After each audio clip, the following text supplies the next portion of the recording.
అందరికీ ఎలా ఉన్నారు? బాగున్నారా? నేను వీడియో అప్లోడ్ చేసి చాలా రోజులు అవుతుంది కదా, సారీ, కొంచెం ఇబ్బంది వల్ల నేను వీడియో అప్లోడ్ చేయలేదన్నమాట. ఇది ఇవాళ వచ్చి స్పెషల్ ఏంటంటే బియ్యం రవ్వ ఉప్మా. స్పెషల్ ఏం లేదు, ఇవాళ సాటర్డే కదా, అందుకు టిఫిన్ అనమాట. అందుకే బియ్యం రవ్వ ఉప్మా చేస్తున్నాను. శుభ్ర చేసినట్టు చేయండి అనమాట, అదిరిపోతుంది ఉప్మా. నేను వచ్చి 2 గ్లాసులు రవ్వ తీసుకున్నాను. కొంచెం ఆయిల్ వేసాను అనమాట.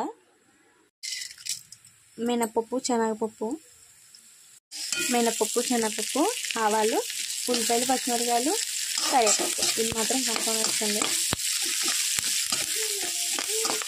కరివేపాకు ఎక్కువ తినండి, జుట్టు బాగా పెరుగుతుంది. ఓకేనా? 2 గ్లాసుల రవ్వకి 4 గ్లాసుల నీళ్ళు అనమాట. తగినంత ఉప్పు వేసుకోండి చాలు. అక్కడంతా ఫుల్గా మరిగాక రవ్వ వేసేసుకోవాలన్నమాట. రవ్వ వేసుకుని ఒక 10 నిమిషాలు ఆగితే మొత్తం ఉడికిపోతుంది అనమాట. Complete, upma is complete.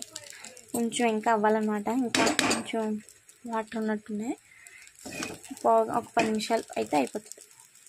Okay, bye bye.